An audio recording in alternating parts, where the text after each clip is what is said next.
정부가 경제 대도약을 하겠다면서 와, 정말 어마어마한 계획을 내놨습니다. 네, 그렇죠. 2026년까지 달성할 목표라는데 성장률 2%에 예산이 무려 727조 9천억 원. 네, 727조. 숫자가 사실 감이 잘 안 오죠. 맞아요. 너무 커서요. 그래서 오늘 저희가 살펴볼 자료가 바로 이 2026년 경제 성장 전략인데요. 이 계획을 쭉 들여다보니까 뭐랄까 정부가 두 가지 역할을 동시에 하려는 것 같아요. 아, 두 가지 역할이요? 네. 한쪽에서는 당장 아픈 경제의 붕대를 감는 응급실 의사 같고요. 응급처치. 다른 한쪽에서는 아주 먼 미래에 초고층 빌딩을 설계하는 건축가 같달까요? 그래서 오늘 저희의 미션은 이 두 역할이 어떻게 맞물려 돌아가는지, 또 혹은 서로 부딪히지는 않는지, 그래서 결국 여러분 삶에 뭐가 달라지는 건지 그 핵심만 쏙쏙 뽑아보는 겁니다. 아, 그거 아주 정확한 비유입니다. 이 계획이 딱 4개의 큰 기붕으로 되어 있는데 말씀하신 그 두 가지 역할로 나눌 수 있거든요. 아, 정말요? 네, 첫 번째 기둥인 거시경제 관리는 말씀하신 응급처치에 해당하고요. 그리고 두 번째와 세 번째 기둥, 그러니까 잠재 성장률 반등과 국민 균형 성장은 미래를 위한 설계도에 가깝죠. 그렇군요. 그리고 마지막 네 번째 기둥, 대도약 기반 강화는 이 모든 걸 가능하게 할 튼튼한 땅 다지기, 기초공사라고 보시면 됩니다. 이 흐름을 따라가 보면 정부의 큰 그림이 보일 겁니다. 그럼 응급실부터 한번 들어가 보죠. 첫 번째 기동, 거시경제 적극관리. 당장 우리 피부에 와닿을 정책들이 여기에 다 모여 있는 것 같더라고요. 네, 맞아요. 단기 부양책들이죠. 자동차 살 때 내는 개별 소비세이나 이것도 6월까지 연장해주고 전기차로 바꾸면 최대 1,000만 원 지원해주고요. 일단 급한 불부터 끄기 위해 돈을 풀어서 내수, 투자, 수출에 다 살리겠다. 이런 신호로 보이네요. 전방위적인 돈 풀기 전략이죠. 그런데 이걸 다른 시각에서 보면 이게 꽤 아슬아슬한 줄타기예요. 아, 줄타기요? 네. 내수 살리자고 세금 깎아주고 기업 투자 유도한다고 54조 원이 넘는 자금을 공급하고 또 수출 기업 도우려고 275조 원 규모의 무역보험을 푸는 건데 이건 경제의 엑셀을 힘껏 밟는 거잖아요. 그렇죠. 그런데 동시에 물가는 잡겠다고 하거든요. 이건 브레이크를 밟는 거고요. 이 엑셀과 브레이크를 동시에 아주 정교하게 제어해야 하는데 조금만 삐끗해도 한쪽 정책이 다른 쪽 정책의 효과를 다 갉아먹을 수 있는 고위험 전략이기도 합니다. 바로 그 지점입니다. 물가 관리 방식이 정말 독특하던데요. 목표치를 2.1%로 잡고 각 부처 차관을 물가 안정책임관으로 임명해서 담당 품목 가격을 업무 평가에 반영하겠다. 네, 그 내용이 있었죠. 근데 이게 현실적으로 가능한 거예요? 마치 관료 한 명이 날씨나 글로벌 공급망 같은 시장의 거대한 힘이랑 싸워서 사과 가격을 지켜내야 하는 거잖아요. 이건 거의 계획경제 시절에나 볼 법한 접근 아닌가요? 아, 정말 날카로운 지적이세요. 경제학자들은 보통 이런 통제 중심 접근법에 대해 좀 회의적인 시각을 보이긴 하죠. 그렇죠. 물론 그만큼 밥상 물가를 잡겠다는 정치적 의지는 아주 강력하게 보여줄 수 있어요. 사과, 배 같은 품목 수급을 직접 챙기고 식품 원료의 관세를 면제해주는 건 당장 효과가 있을 수도 있고요. 단기적으로는요? 하지만 장기적으로 보면 이게 지속 가능한 해결책이냐? 이 줄용이 남는 거죠. 자칫하면 예산만 낭비하는 보조금이 되거나 생산자들이 비용을 감당 못해서 공급이 줄어드는 그런 시장 왜곡을 낳을 수도 있거든요. 그래서 이건 단기적인 정치적 제스처인지 아니면 정말 효과적인 경제 정책인지는 좀 더 지켜봐야 할 부분입니다. 생활 밀착형 정책들도 눈에 띄던데 그냥 나열하는 대신 하나만 짚어볼게요. 그 수도권 대중교통비 환급해주는 카드요? 아, K-패스 말씀이시죠? 네. 아이디어는 좋은데 이게 기술적으로 간단한 문제가 아닐 것 같아서요. 버스, 지하철, 심지어 광역버스까지. 회사도 다르고 시스템도 제각각일 텐데 모든 이용 내역을 추적해서 정확히 환급액을 계산해내는 그 백엔드 데이터 인프라, 이거 구축하는 것 자체가 상당한 IT 프로젝트겠네요. 맞습니다. 부동산 정책도 비슷한 맥락에서 볼 수 있어요. 수도권에는 3기 신도시 물량을 포함해서 5만 가구를 빨리 공급해서 집값 불안을 좀 잠재우려 하고 네, 공급을 늘리고 반대로 꽁꽁 얼어붙은 지방시장을 살리기 위해서 그 인구 감소 지역 주택은 세금 계산할 때 주택수에서 빼주는 파격적인 혜택을 내놨죠. 아, 그게 있었죠. 여기에도 딜레마가 있는 거예요. 한쪽은 과열을 막고 다른 쪽은 부양해야 하는, 서로 다른 처방을 동시에 내려야 하는 그런 상황인 거죠. 자, 그럼 이제 응급실에서 나와서 건축가의 살개실로 한번 가보죠. 당장의 처방을 넘어서 한국 경제 미래 체력을 키우겠다는 두 번째 기둥, 잠재 성장률 반등 파트입니다. 목표부터가 아주 야심차더라고요. 반도체 세계 2강, 방산 4강, AI 3강 도약. 네, 여기서 주목할 점은 단순히 연구개발비 얼마 지원하겠다 이런 과거 방식에서 벗어났다는 거예요. 아, 돈만 주는 게 아니다. 그렇죠. 그냥 돈만 주는 게 아니라 아예 판을 짜주겠다는 거죠. 예를 들어 반도체는 대통령 직속으로 특별위원회를 만들어서 컨트롤 타워 역할을 맡기고, 방사는 나토 같은 국제기구랑 직접 협력 채널을 뚫어서 유럽 시장 진출을 돕고요.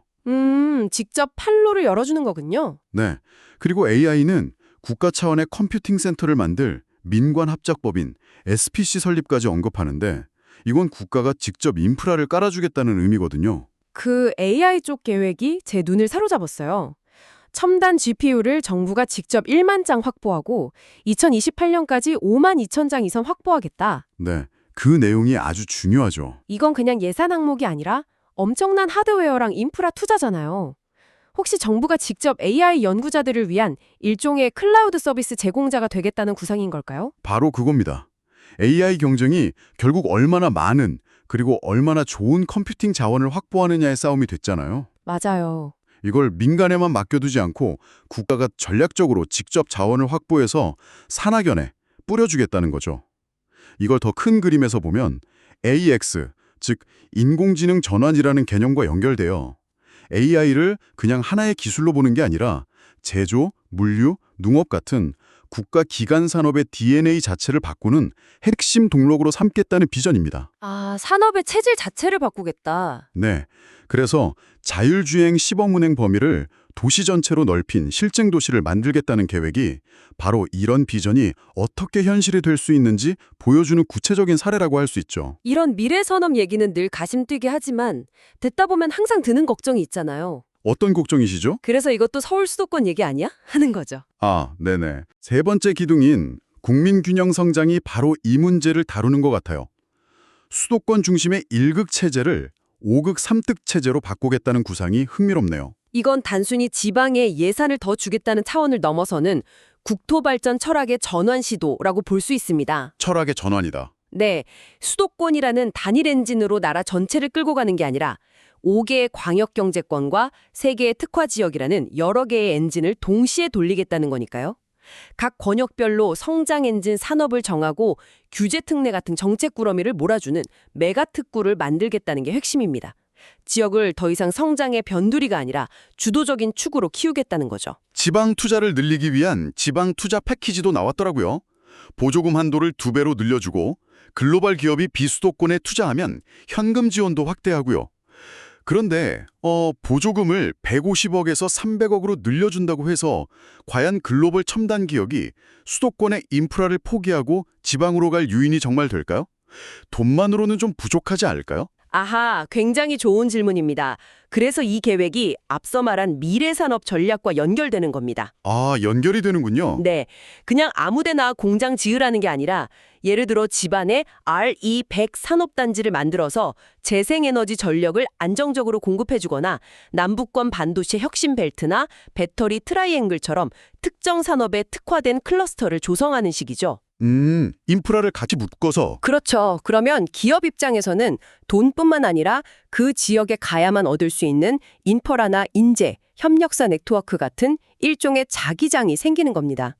지방대학을 그 지역 전력산업과 연계시키는 것도 다 같은 맥락이고요. 그렇군요. 결국 최고의 건축가라도 기초인사가 부실하면 멋진 건물을 올릴 수 없는 법이죠. 지금까지 이야기한 모든 계획들을 뒷받침할 제도적 기반, 즉 네 번째 기둥인 대도약 기반 강화로 자연스럽게 넘어가게 되네요. 맞습니다. 여기서 가장 눈에 띄는 건 20조 원 규모의 한국형 국부펀드를 만든다는 계획이었어요. 네, 국가가 직접 미래 산업의 성장에 베팅하는 장기 전략 투자 펀드를 만들겠다는 구상이죠. 정부가 가진 자산을 종잣돈 삼아서 국내 첨단 산업에 투자하고 거기서 나온 수익으로 국부를 늘리는 선순환 구조를 만들겠다는 건데요.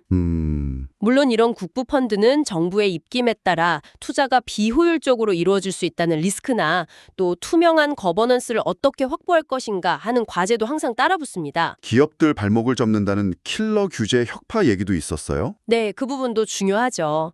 예를 들어 대기업 지주회사가 손자회사 단계에서 해외 기업이랑 합작회사를 만들 때 지분을 100%다 가져야 했는데 이걸 50%로 낮춰준다고요? 네, 이게 실제 비즈니스 현장에서는 어떤 변화를 가져오게 되나요? 그건 아주 큰 변화를 가져올 수 있습니다. 특히 반도체나 배터리 같은 첨단 분야에서요. 아, 그래요? 네, 국내 대기업이 기술은 있지만 자본이나 글로벌 네트워크가 부족할 때 해외 유수 기업과 손잡고 합작 투자를 하기가 훨씬 쉬워지는 거거든요.